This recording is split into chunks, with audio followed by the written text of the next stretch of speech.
Well, welcome to another episode of Ideas and Lives.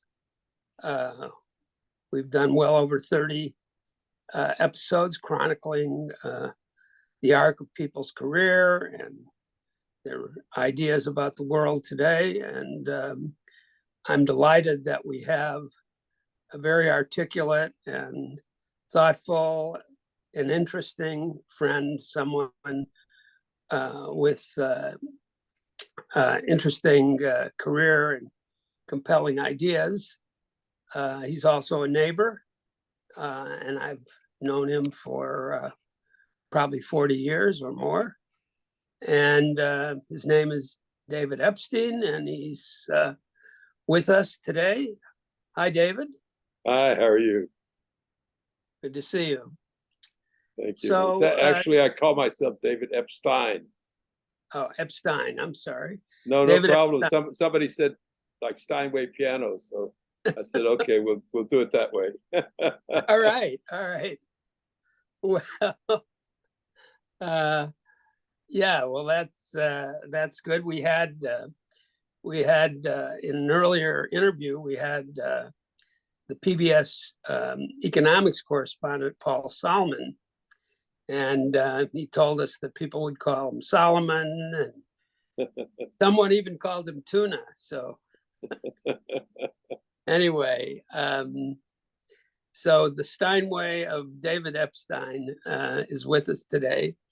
David, tell us a little bit about where you grew up, your parents, what it was like, and how you grew up. Okay. Well, I was born in San Antonio, Texas on June 19th, 1935, and the last couple of years, my birthday has become a national holiday, not because of me, but it is now marks the emancipation date for the slaves. Although in Texas at the time, some people would direct racial comments at me because the fact that I coincided with the day that in Texas, African Americans observed as a holiday. The reason June 19th was a holiday for African Americans was that they were the last people to learn that the Emancipation Proclamation had been issued by President Lincoln. And he issued it January 1, 1863, I believe, and it didn't get to Texas till the end of the Civil War in 1865, when the federal troops arrived after the Confederate States were defeated. So that was the date of my birth, and I was born into a family of two persons who had immigrated from different parts of Eastern Europe and under different circumstances. My father, his home name when he was a child in Mariupol, Lithuania, his name was Yehuda or Yudi Epstein, and he was one of a large family of brothers and one sister. And he arrived in the United States at the age of 18 in 1922 in the first week of September. And last year was the 100th anniversary of his arrival. So I chartered a bus and took my family, and other extended family members met us there. We went to Ellis Island, and I have the documentation of his arrival to celebrate his arrival in the United States. He was a very grateful for being in the United States, very devoted to the type of life that the United States offered. My mother immigrated from Poland to Mexico. I didn't realize it at the time, but it sort of gave me an exotic background, because the reason her family had come to Mexico was that they decided to immigrate in the late 20s, before the Holocaust, but the United States closed the borders in 1924. So my father was 2 years before, and my mother's family was a few years late. And in point of fact, my mother's parents, Abraham and Dora Furman,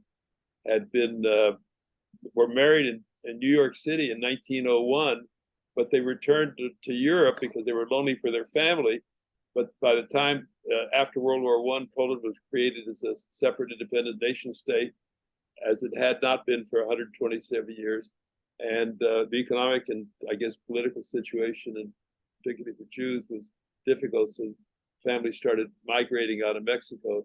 And my father actually met my mother in Mexico City, where he was actually supposed to meet another young woman, but my mother opened the door, and by the time the other young woman arrived, 15, 20 minutes later, my father was already smitten by my mother, the woman who became my mother, and that's how I ended up. Did your father go there in order to make a match, or Exactly. he went all the way from New York? No, we never were. He never lived in New York. I left this out. He moved immediately. How did he get from New York to San Antonio? Well, probably by train, but or bus. But he went to San Antonio because he already had 3 brothers living there. And the reason he had brothers living there, San Antonio was not a destination for many Jewish immigrants. And there was something called the Galveston Project, but that had been earlier, where Jews who were immigrating to the United States were encouraged to go to Galveston and spread out over other parts of the United States, because the Lower East Side of Manhattan was the most densely populated piece of property in the world. But my father had came to Texas not because of what was called the Galveston Project, which was before he came, but because he had 3 brothers living there. And the reason the brothers were living there was the oldest brother had immigrated to Chicago, where people from my father's family, from my father's town or village, Stettel, moved, and relatives bring other relatives and so forth.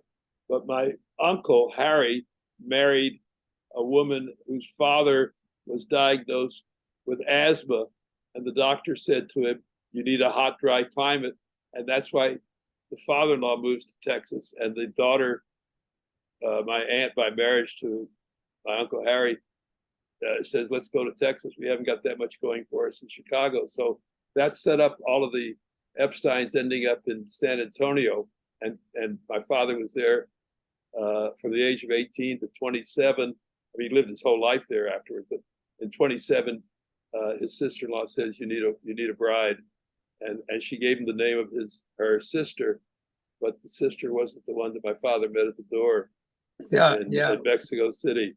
So that's how. So I like to I told to the extended family that if the doctor in Chicago had an inhaler for the asthma, I wouldn't exist. But it never happened that way, because inhalers weren't invented till much later. Yeah. So that's how I use one myself on occasion, but anyway, so you were born in 35 there in San Antonio. Did your parents have a business, or was there Epstein business of any kind, or yes, they did. How did they make a living? Well, my father, when he came, first started out as a peddler. He had a horse and carriage and a buggy, and not a buggy even, I think it was a cart, a wagon, and he would go from house to house and sell sweaters and other items that people needed. You didn't have their shopping malls, and people didn't have credit, so he would sell it to them on credit and collect each week. And each week when he went back to sell, he would try to sell them something else that he had. And then eventually, with his brother, they started at very small scale in buying real estate, very, very modest houses. And eventually they opened up a lumber company, and were building houses for customers on credit for people who generally could not get credit in the banks. They weren't credit worthy by the bank's definition, but if you were patient, they would end up paying. So he grew that into a business. And that's what was the basis of his economic success. And did you work in that business at all? I did. I would, I don't know, work. I mean, I was there. I would hang around. My father would take me to visit building sites, or to collect from customers, or to go to supply vendors who were supplying windows or doors or whatever. So yes, but you didn't become a construction worker. No, I didn't. No, no. All right. So now you're born there. You're growing up. You're in grade school and high school. Tell us, what were some of the highlights of your early schooling? Well, my mother was had standards, is what my cousins said after my mother passed away, and we understood that we had to do well and work hard and study and so forth. So each of us was a good student, and I guess one of my highlights was that when I was in high school, I participated in a couple of citywide or countrywide contests. One was an oratory contest on the U.S. Constitution, and the other was and I did well on that. And the other was a history contest sponsored by the Hearst newspaper chain, and I ended up third in the nation on that one. So I felt pretty good. History's always been a strong interest of mine, and has had an impact on my life over the decades.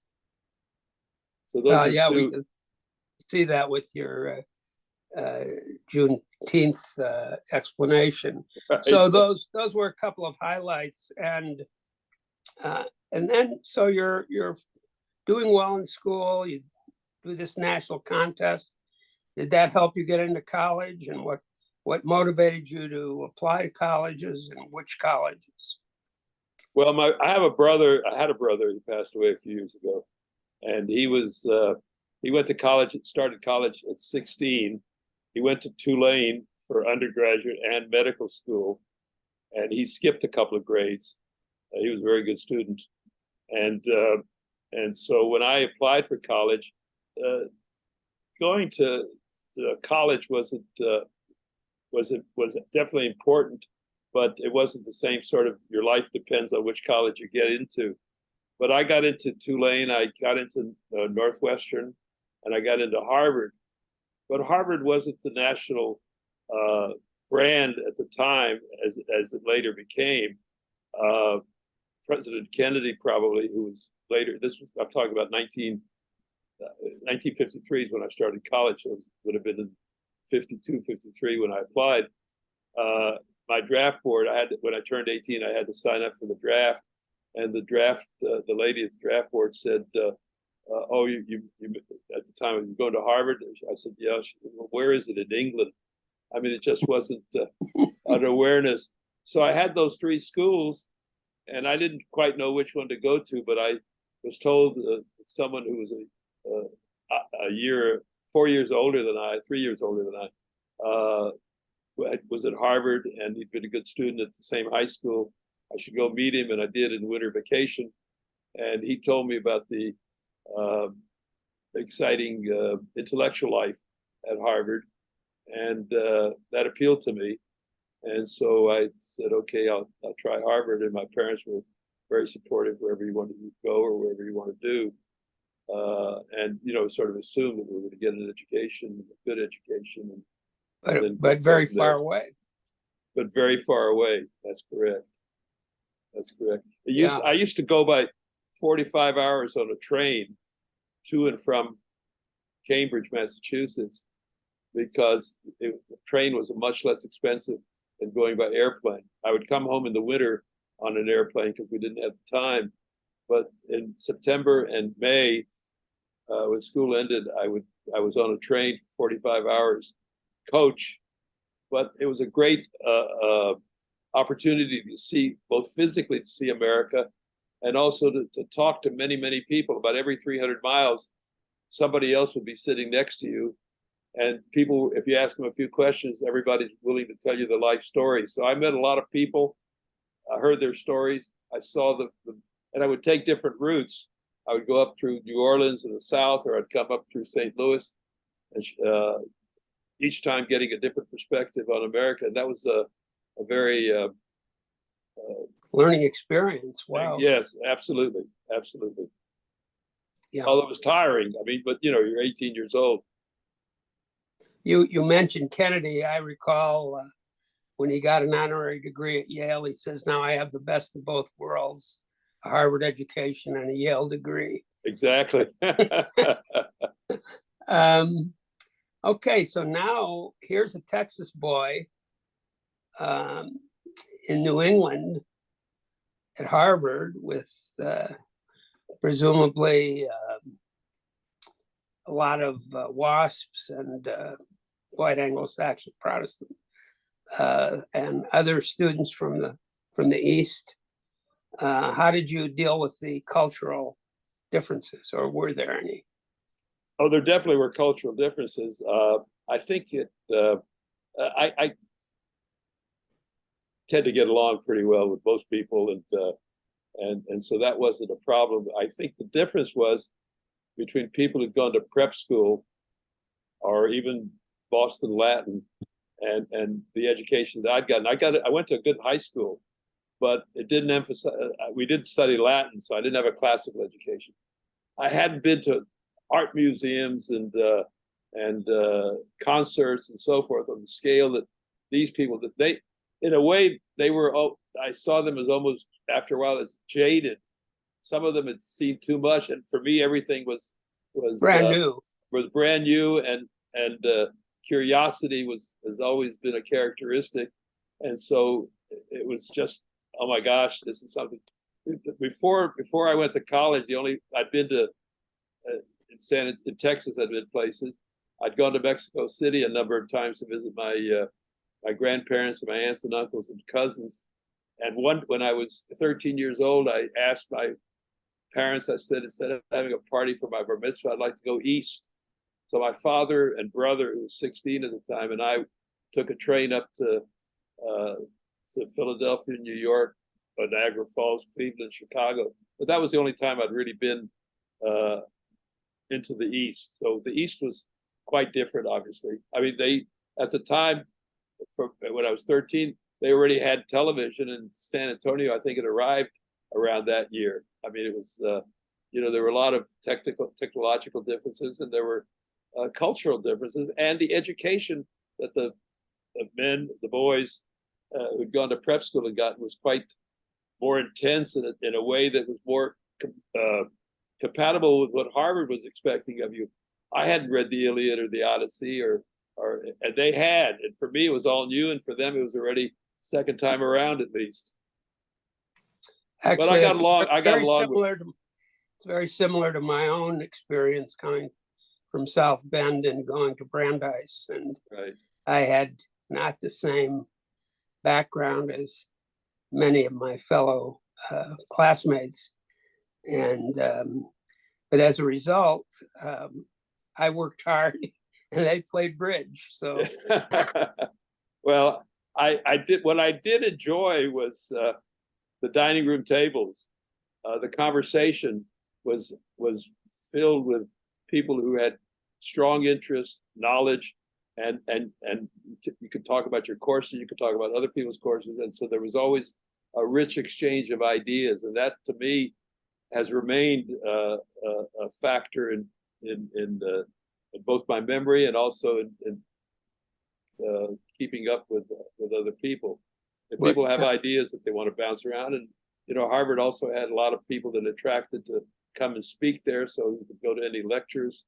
I remember being once in a relatively small group with Eleanor Roosevelt, the widow of Franklin Roosevelt, and hearing lectures from Nobel Prize winners and you name it. So there's quite apart from the courses you're taking. So there are people who are coming to these, and there are ideas to be discussed. And also it affected me on my Jewish knowledge. I had a strong emotional connection to Judaism and the Jewish people, but not an intellectual basis. There weren't Jewish day schools or anything comparable to that in those days. So when I got to the Harvard, I started going to the Hillel, and they would bring people who really had a lot of knowledge to convey, and that was very exciting to listen to these presentations on the same level as the courses I was taking in college.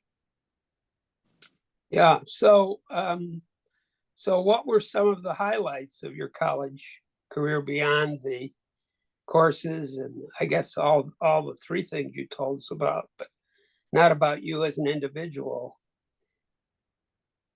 Well, for me, did you do well? What did you major in?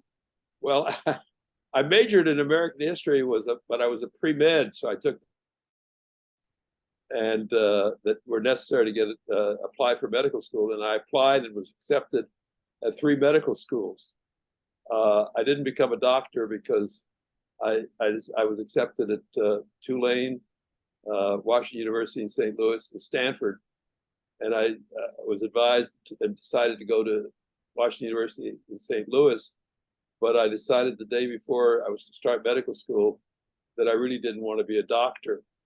That summer, I'd agonized about it, and it also applied to law school, and so my college work was very intense because I had to both do the history, take the general education courses that were required at the time, and other courses of things that I thought I should learn about, and fulfill these science courses.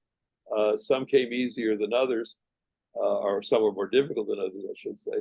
And so I spent a lot of time studying. I didn't do a lot of Yeah. extracurricular. I would And who might have been one of your interesting history teachers? Were there any that stood out? Or Well, yes, there were some. Frederick Merck was one of the senior people there. He perfected his presentation. We had a professor named Taylor who talked about the Middle Ages, which I knew nothing about. Mhm. And I took a course from Ernest May, who became a well-known historian in diplomatic history of the United States. So I had American history courses, I had other history courses, and I had issues to deal with, like, and a way of dealing with them, like what were the causes of the Civil War? And I remember one of the reading assignments, a booklet published under the Amherst imprint with 7 different explanations of why the Civil War came about. You know, was it about slavery? Was it about the Union? Was it this, that, whatever, economic? So those were all rich courses, rich in ideas. Not every There were a few courses that were duds, but most of them were very challenging intellectually and expanded your range.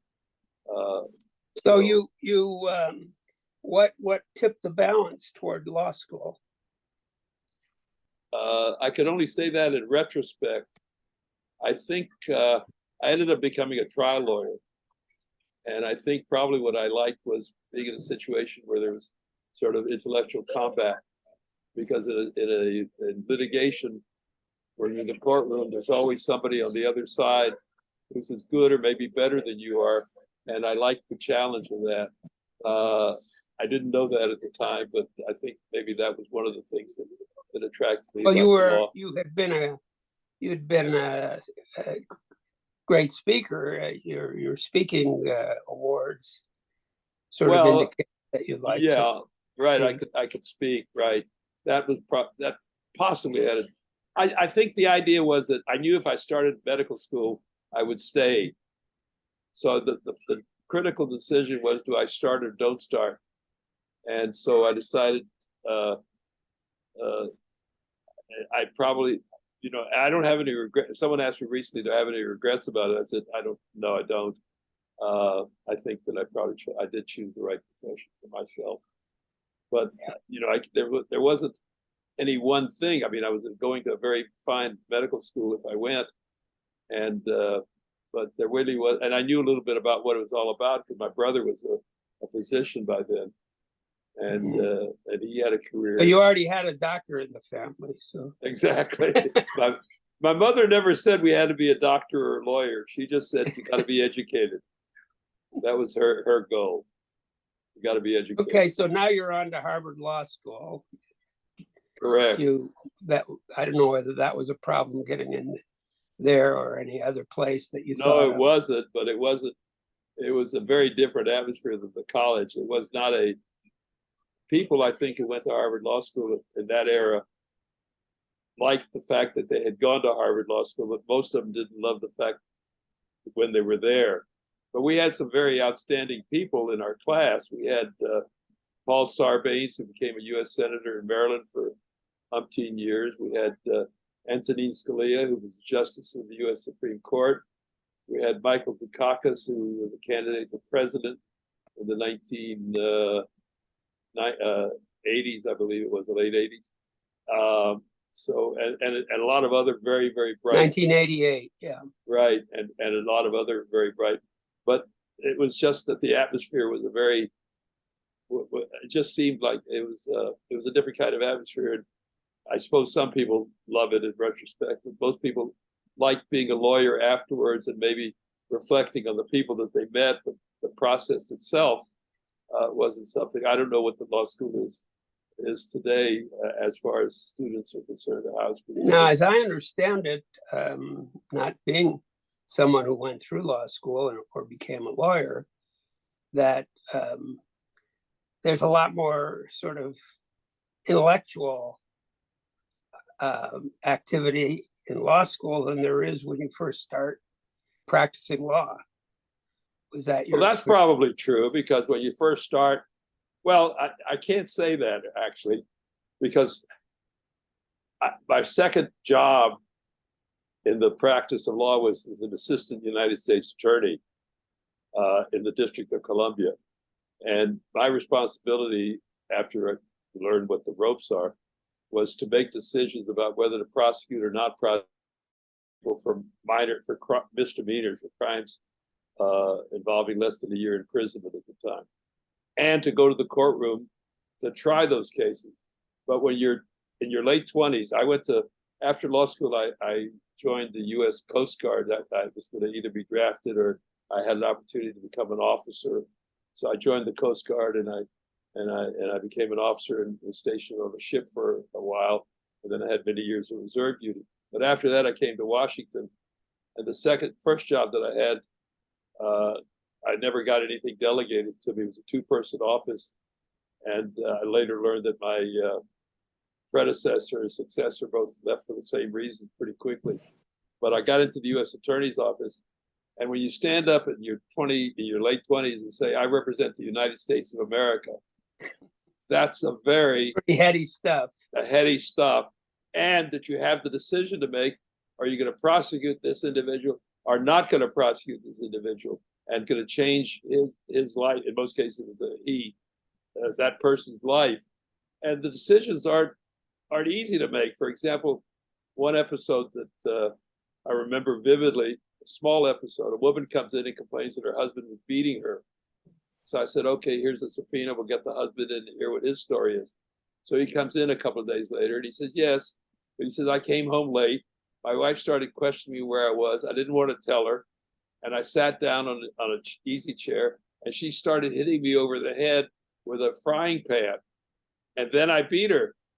All right, that doesn't excuse his beating her, but that gives some understanding of what motivated him to beat her.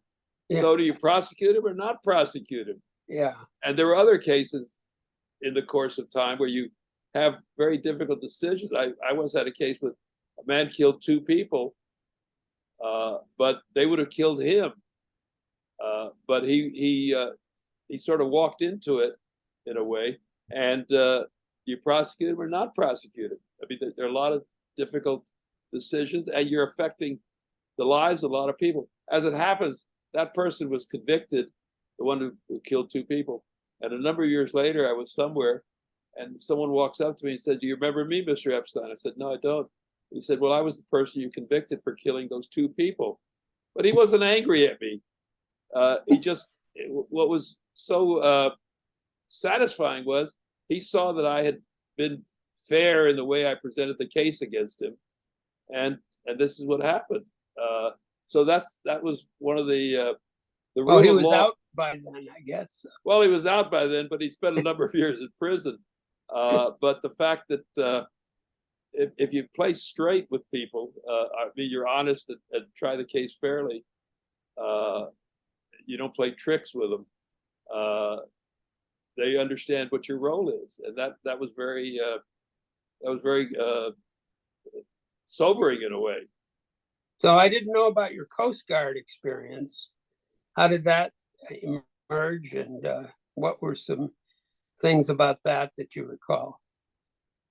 Well, as I said, most of my contemporaries who were not married and so forth were being drafted for service in the Army for 6 months or a year.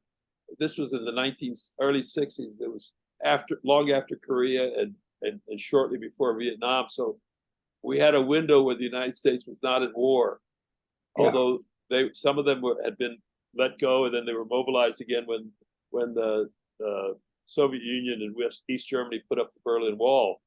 But there was an opportunity. The Coast Guard wanted to build up its reserve forces, go to officer candidate school for 4 months, where they treat you. It's not like you see in some of these cases. They don't quite treat you like dirt, but it's a very rigid. You've got to have your bed perfectly made. You've got to have your shoes perfectly shined. If you don't, you lose your liberty eventually, and meaning you can't get out on a weekend. So all kinds of things happen. So you learn discipline for sure. But that was an interesting group, and you had some interesting people in your class. And then I was stationed on a ship, and on a ship, the lines between officers and non-officers is very rigid. But some of the officers were a variety of people from various backgrounds. There was one officer who had gone to the Coast Guard Academy. He couldn't say a sentence without curse words. I mean, that was a stream of curse words, everything he talked about. But you meet a variety of people, and you do get contact. And every third day when we were in port, I was responsible for the ship, so to speak. So you get a lot of responsibility. There's 125 people on the ship. But we were stationed. You were the captain. In a sense, for those that time, yes. But even the captain is the absolute ruler there. And twice I saw him lose his temper, because one time he thought we had lost our way, and another time he thought we'd cut the telephone cables to Manhattan. And he just went berserk. He said, "That's the end of my career. I won't get to be this or that or whatever." I mean, he was out of control, because it turned out we hadn't cut the cables to New York. But that would have been a big event. And captains have all the responsibility and all the power. And for the responsibility, they could pay a big price, even though they were asleep that night when something happened, right? So learning that, and learning how a ship functions, and learning about the hazards of being on a ship, even if it's not at war, and the elements are out there, fires turn up. I was in a gun emplacement, and the firing mechanism didn't go off, and they said, well, it could blow up. So you're just standing there, inside this emplacement. You're going to blow up with it. If you run out, you're a coward. You're not doing what you've sworn to do, and that is follow orders. So anyway, Coast Guard teaches that, and frankly, I think that it's a very good lesson for many people. That they say that during the American Civil War, the fact that soldiers met from different parts of the country helped, in the North at least, make the country into one country rather than a lot of different state royalties. And I think that's something that's missing in America, is the opportunity for people at different economic levels or education levels to interact with each other. And I think that's what the military provides. And so for me, it was a positive experience, but I wasn't in the war. No one ever shot at me, as far as I know. Well, the current governor of Maryland, Wes Moore, who has a military background, is very sensitive to that. And is that right? Actually interested in a year where kind of a service year for everyone. But anyway, it's a little tricky to implement, but we don't need to go there. But anyway, it's your point is one that many would agree with, and I certainly do, even though I didn't serve in the military. So you had that first job with a small firm. No. My first job was not with a firm. It was with the government, actually. It was a government agency called the National Capital Planning Commission, which is responsible for the planning of the federal entity. And the person I worked for was a very competent lawyer, but he never wanted to delegate anything. I had nothing but time, and I didn't want time. I wanted to learn something. So what I did was I started reading it actually had a very significant impact on my life, because I started reading the minutes of the of the organization, and there'd been a proposal to create a national mausoleum where all of the dead presidents would be reinterred, and all future presidents, when they died, would be put in that mausoleum. The proposal came from the Georgia marble manufacturers to build this out of Georgia marble and to cut the history of the United States as a frieze around on the marble mausoleum. But what it did for me was, I said, there must be some president who isn't worthy of being remembered. And I decided that the president was Franklin Pierce. And that had two significant, many different significant moments for me. First of all, it became the basis for my marriage, because when I met my wife at a blind date, so to speak, but on the second date, I asked her, who is America's most obscure president? And she got very excited. I said, why? She said, that's the same question that I asked my dates. And I said, if we have that much in common, we should get married. And 10 weeks later, we got married. Wow. And another thing that flowed from that was, did she believe it was Pierce? No, she said it was Chester Arthur. We've never agreed. The other thing that had happened was, that. What's that? Go ahead. The other thing that happened was, I wrote an article about Pierce in that appeared in the Washington Post and other places, and then I appeared on one of the late night talk shows, Dick Cavett, to debate with him who was the most obscure American president, Franklin Pierce or Millard Fillmore. That was 51 years ago. Yeah. I still have the clip, and I still enjoy the clip. And I got to appear on late night television. I got my 2 minutes of fame, another minute probably today. And what was interesting was that they told me, after you finish the interview, you have to leave the stage unless Dick Cavett asks you to stay. Well, he asked me to stay, and the next person on was Mort Saul, the comedian at the time, and they were talking about the cocaine scene. I mean, cocaine was. I said, well, I really know nothing about the cocaine scene. And then there was a well-known movie actress, and then there was a man who was defending clubbing baby seals. So I was able to intersperse a few comments here and there along the way with this variety of, from Franklin Pierce and Millard Fillmore to cocaine on the entertainment scene to I think it was Angela Lansbury, and the final one is baby seal. So Franklin Pierce has been very good to me, and I even went to his 200th birthday anniversary in New Hampshire, which was about 20 years ago. So nothing came of the mausoleum. No, but marriage came out of it. We're 52 years into our marriage, so that was that. I consider that a greater achievement. I don't know, the having all the dead presidents in one place, whether that's a good idea or a bad one. No, I'm not sure I would go for that either. And we have all the libraries around. But you didn't either have the aspiration or the application to any of the New York firms or no New York private firms. No, New York to me is the great place to visit kind of thing. By growing up in Texas, going to New York was just too overwhelming, I think.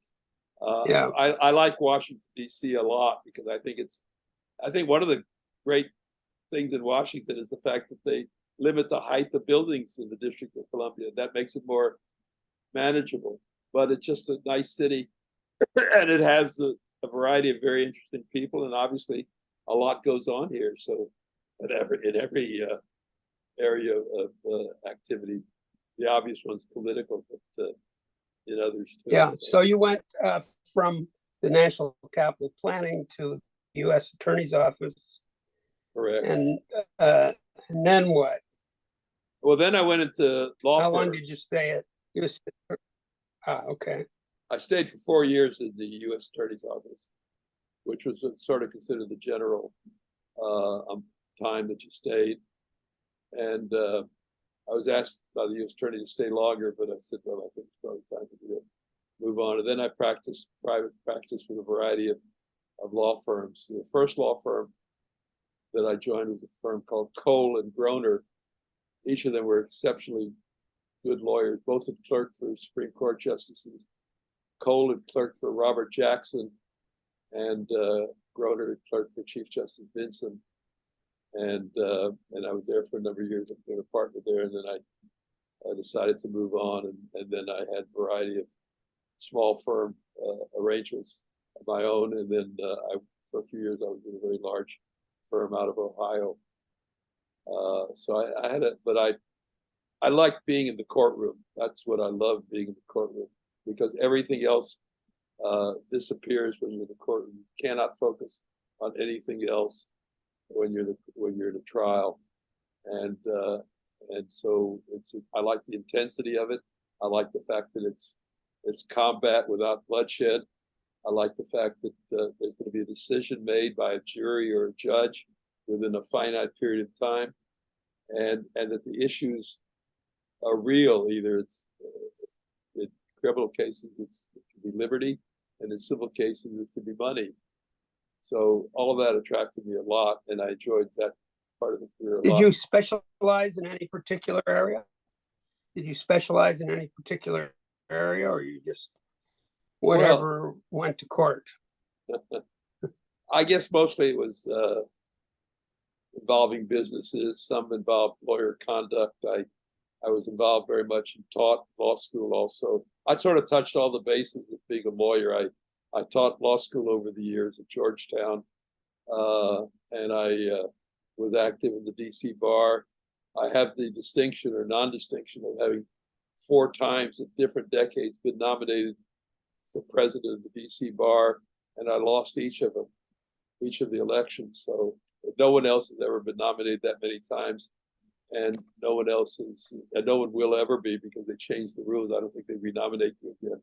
So I like being in the institutional part of the profession. I like being in the educational part of the profession. I like being in the trial part of it.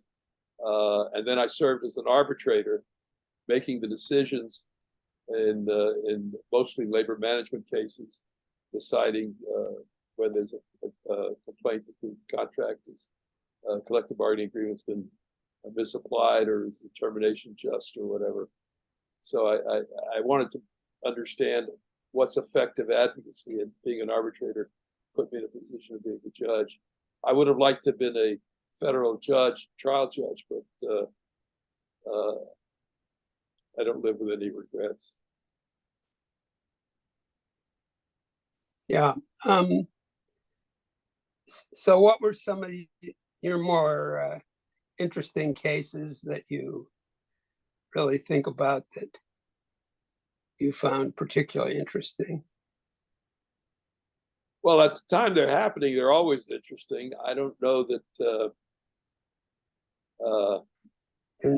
well, some cases I would represent a group of sales representatives for some of the big companies, and they were, in my view, being mistreated and terminated and so on. And so we had some successes there.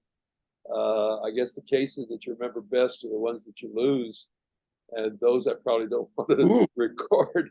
But that's I think that's true in many things. That what makes you, it's not that you dwell on them. It's just that, and it's not that I could have done anything differently. It's just that, you know, you're so committed to the process that you, and winning is the competitive juice that flows through your veins, so that if you lose a case, you remember it better than the ones you won. But I guess what it impressed me, I remember I had a trial that lasted a number of weeks for when I was a prosecutor against someone who had engaged in business fraud. And what impressed me was that afterwards I talked to the jurors after the case had been decided he was convicted, and they remembered details that had happened at the first few days. And what was impressive about a jury is that not any one individual is going to remember everything.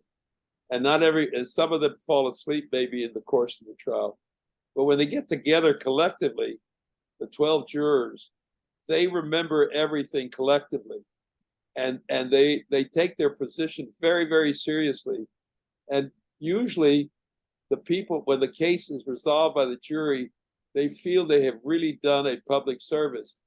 Where they get unhappy about their jury service is if the case is settled or dropped in the middle of the trial, then they feel that they haven't realized their obligation. Not that it's any fault of theirs, but it's just that they're frustrated. It's like you're on a ship, you're on an airplane, and we're turning back, and we can't go to Europe anymore, kind of thing. That it's a negative feeling. But I was very impressed, and still am, by the jury system. I think it really worked. I can't say 100% of the time, but even in those cases when I didn't win, I could understand what their thinking was. So one of the cases, and this leads me into questions about your involvement in Jewish affairs. One of the cases involved, I believe,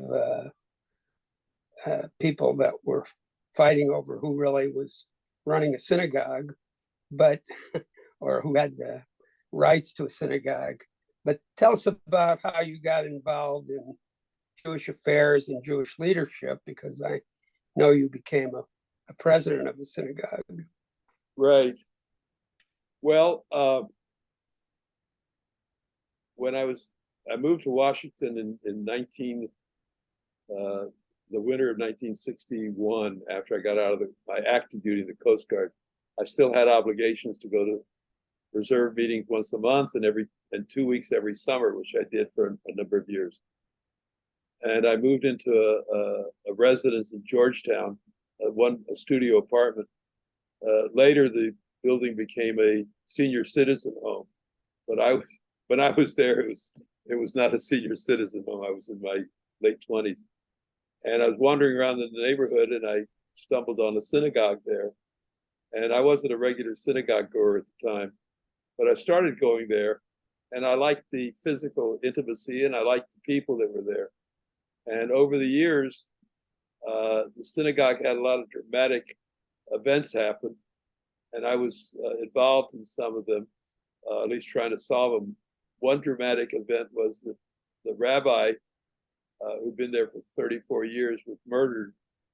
And since I've been in the U.S. Attorney's Office, and the police were contacting different people. I said, well, why don't we channel it through me, and I'll talk to the police, and I know their language. And so I got involved in helping them, although they had a suspect, but they never had enough evidence. They didn't to try and convince to arrest somebody. You either have to have a confession, an eyewitness, or physical evidence, and they didn't have any of it. And DNA didn't exist at the time. Yeah, David, I lost a little bit here, so let's repeat that part. I'll edit it. But did they ever catch the culprit? No, they did not. They had a suspect, but as I said, to convict somebody or even to arrest them, you have to have some evidence. You have to have a confession. You have to have an eyewitness or more, or physical evidence. Nowadays, DNA or fingerprints are the physical evidence, but they didn't. DNA testing wasn't around, and there weren't any fingerprints. But they had a suspicion based on a few factors, but they never arrested anybody. And so the case remains unresolved and will never be resolved. And then I became the president eventually, and but I was active on the board as a trustee and so forth for many years. And it's a very interesting synagogue because it had sort of several different streams of people coming through. It had over very the years. Synagogue, yeah. It had people who were involved in different levels of government. It was close to the White House, as they put it.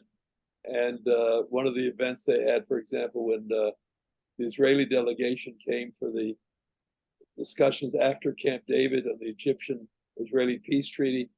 The leaders of Israel at the time, Ezra Weizmann, who was the foreign minister, the foreign minister, and Moshe Dayan, who was the defense minister, and both recognizable personalities in Israeli history. They came to the services on Kol Nidre, the evening of Yom Kippur, the Day of Atonement, and I just learned recently. Or were you there? Well, I just learned recently that Dayan, who was raised in a very secular family in Israel, he only went to synagogue twice in his life, and this was the second time that he'd been there.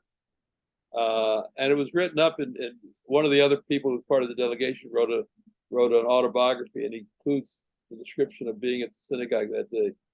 But we had a whole variety of... Yeah, you had Herman Wouk, I recall. Well, Herman Wouk, who was the Pulitzer Prize winner for the Caine Mutiny, he served in the Navy, and he wrote Winds of War and War and Remembrance and a number of other books. He was there for many years. Senator Lieberman, Senator Joe Lieberman. We had another senator from Nevada, Chick Hecht, who would come there. We had Secretary of Agriculture came for a while. We have a couple of ambassadors from our congregation, Alfred Moses and Norman Eisen. So that's at that level. But generally, the people, what I like, it's a small space, and I like being in a small space instead of a large auditorium space. This was a small synagogue. The building was built in 1930. The congregation was started in 1910 or 11, and they got to some property on a corner in Georgetown. And also in about the last 30 years, they've had a sort of continuous flow of people who moved to, young people, men and women who moved to Washington. And if they get married, when they get married, if they have a child, they stay in Georgetown, but when they have their second child, they move out to one of the other communities. But once, for a time there, and still continuing, we had a reputation as being a place where a lot of young men and young women met each other and got married. So I was once in New York at a Orthodox synagogue, Kehillat Jeshurun, and I was introduced. I was the president, I think, at the time of Kesher. And I was introduced to somebody and said, "Oh, this is David Epstein is the president of Kesher." And the man said, "Yeah, my daughter was there for 2 Saturdays and she didn't meet anybody." And he was angry at me in the synagogue. And I said, "Well, we can't give guarantees. And 2 Saturdays is a little bit short to have it happen." But the reputation was so that this was sort of a place where young Jewish couples who were interested in Judaism met and married. Well, that's true, but it doesn't always happen quickly. So David, I want to turn to we're getting close to the hour, but we still have a few things. Well, we could talk about many more things, but a couple of the things I wanted to hear about was how you would take your children, each one separately, on a historical visit, often abroad. Tell us how that got started and some of the places that you visited with your 5 children. Right. Well, it got started when my oldest son was 14. And I said, I've got a lot of frequent flyer points and I'd like to travel, just the 2 of us.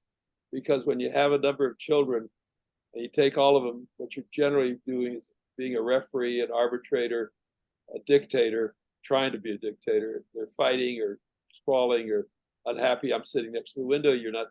So I said, I wanted one-on-one with each of with my son. And I said, let's go to Italy to study the Roman Empire. And he said at 14, I want to go to the Soviet Union, which was still in existence. This was in 1987.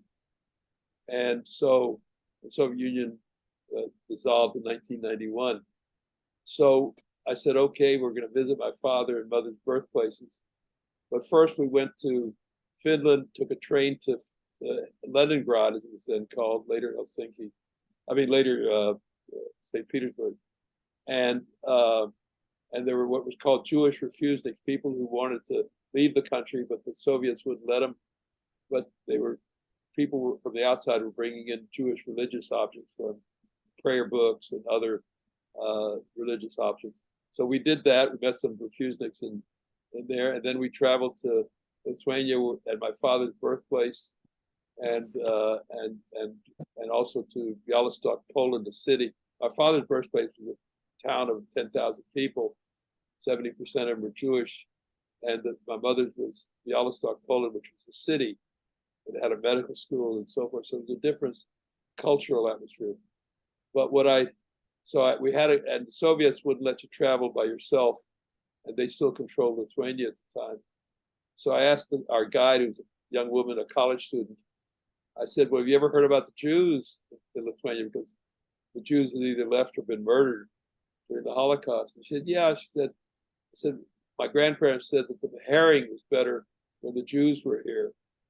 So that was her knowledge of the Jews. But we did get to see my father's birthplace town, and what struck me was we were there in August, and it was wet and dank, and the mud was like chocolate pudding. And my father loved Texas, where it's hot, and in the summertime, if it rains, the water evaporates before it hits the ground. And I said I could really understand my father's appreciation for Texas just on the weather part of it, because here we are in August, and it's so.